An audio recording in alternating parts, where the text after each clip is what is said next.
네, 한 주간의 문화 이슈를 짚어보는 시간입니다. 오늘은 가수 박유천 씨와 리쌍 등 연예인 관련 사건들에서 나타난 여러 담론들에 대해 이야기 나눠보겠습니다. 하재근 문화평론가 자리했습니다. 어서 오시죠. 안녕하세요. 네. 자, 먼저 박유천 씨 사건을 살펴보면요. 지금 예. 나온 성폭행 4건에 대해서 경찰이 무혐의 쪽으로 지금 가닥을 잡아가고 있는데 예. 초기에 나온 언론 보도들은 어쩐지 유죄 쪽으로 좀 단정짓는 경향들을 보였어요. 예, 그러니까 박유천 씨 사건이 최종적으로 어떻게 결론이 날지는 아직은 모르는데 그것과는 상관없이 초기에 나온 보도가 여러 매체에서 말씀하신 것처럼 거의 뭐 박유천 씨 성폭행 유죄를 단정짓는 듯이 보도를 했고, 예. 그리고 뭐 이제 방송 패널들이 방송에 나와서 이야기할 때도 뭐 성폭행 같은 경우에는 물증 없이도 피해자의 진술만 가지고도 입증할 수 있다라는 식으로 이야기 많이 했는데, 이것도 결국에는 박유천 씨가 성폭행을 한 것이 아니냐라고 좀 무게중심을 두는 그런 식의 이야기들이었던 것이고, 네. 그리고 또 이제 일부 종편 같은 데서 정확히 어떤 일이 일어났는지 알 수가 없기 때문에 이제 가능성을 열어놓고 과연 그 유흥주점 현장에서 어떤 일이 일어났는지 디테일하게 조금 사건을 하나하나 이제 재현해 가면서 의문을 제기하는, 예를 들어서 유흥주점 화장실에서 룸 안의 화장실에서 과연 성폭행이 가능한가, 네. 이런 식의 의문을 제기하기도 했는데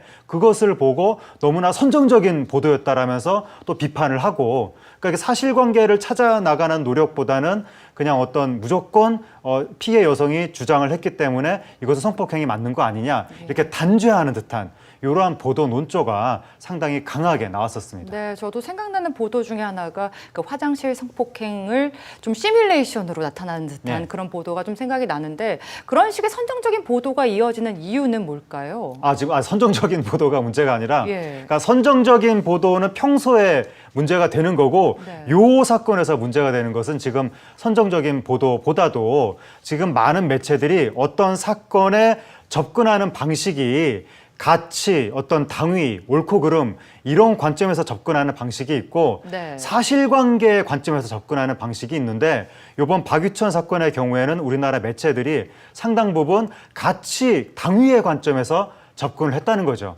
그러다 보니까 이제 그동안 우리나라 성폭행을 당한 피해자 여성들의 입장이 많이 이제 사회적으로 반영이 안 됐었고, 그분들이 억울한 걸 굉장히 많이, 이제 억울한 상황을 많이 겪었고, 예. 물증이 제시 안 되다 보니까 말만으로 인정이 안 되고, 뭐 이 성폭행 피해를 당한 여성의 직업이라든가 술을 마셨네 안 마셨네, 치마가 길이가 얼마네, 이런 거 가지고 계속 2차 3차 피해를 당하니까 사회적 가치의 차원에서 이제 그래서는 안 된다. 성폭행 피해 여성의 인권을 보호해야 되고 그들의 어떤 그 진술을 우리가 귀를 기울여야 된다.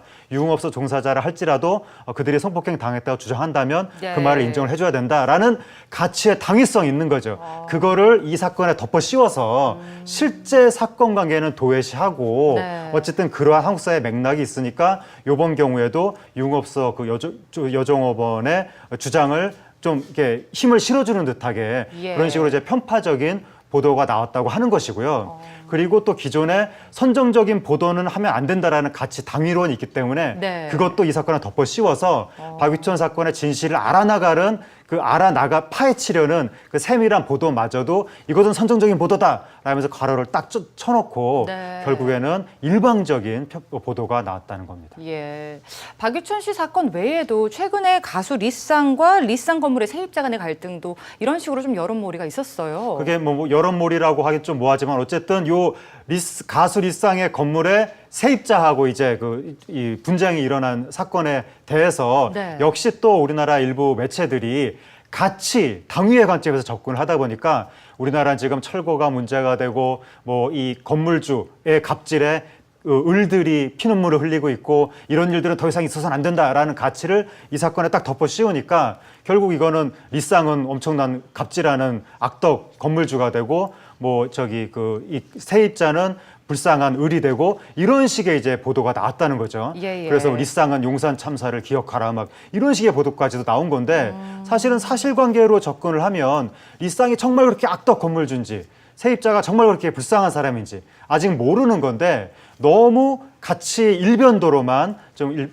보도가 나왔다. 네. 근데 이런 식으로 사실관계보다 가치가 위에 올라가는 현상, 네네. 이게 어느 사회에서 나타난 현상이냐면 봉건적인 사회에서 서양 중세 때는 카톨릭의 가치가 사실관계 위에 있었고 그래서 지동서를 연구할 수가 없었고, 조선시대 때는 성리학적 가치가 모든 사실관계 위에 있었고, 지금 북한은 수령님의 가치가 모든 사실관계 위에 있고, 그렇죠. 이런 게 바로 봉건적 사회의 특징이고, 예. 근대 사회는 사실관계가 가치로부터 해방이 돼서 자유롭게 사실관계를 파헤칠 수 있는 게 근대 사회인데, 우리나라 일부 매체가 이번에 박유천 사건, 일상 사건 이런 데서 나타낸 태도가 좀 가치 일변도에 좀 봉건적인 관점에서 벗어나지 못한 거 아니냐, 예. 이런 우려가 나타났습니다. 예, 편파적인 언론 보도 외에도 네티즌들 사이에서도 참 말이 많았는데요. 네. 좀 짧게 네티즌들 여론의 문제도 좀 짚어봐 주시죠. 리쌍 사건에서 네티즌들이 이제 리쌍 측을 옹호하면서 법을 이야기를 한 거죠. 법을 지켰는데 뭐가 문제냐.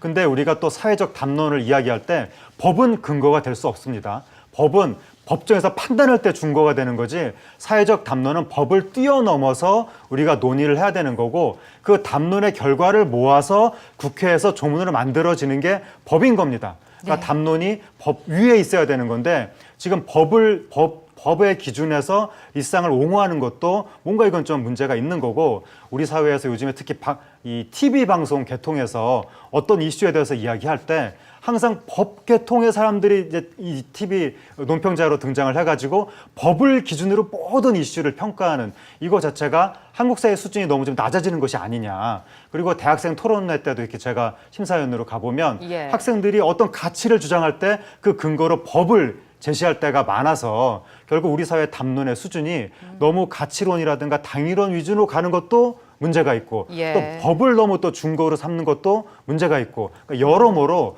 우리 사회의 담론의 수준이 좀 낮아지는 것이 아닌가, 그런 우려가 들고 있습니다. 예, 가추 중심을 좀 벗어나서 사실관계 여부에 좀 입각한 보다 균형 있는 시각이 필요하지 않나 이런 생각이 들었습니다.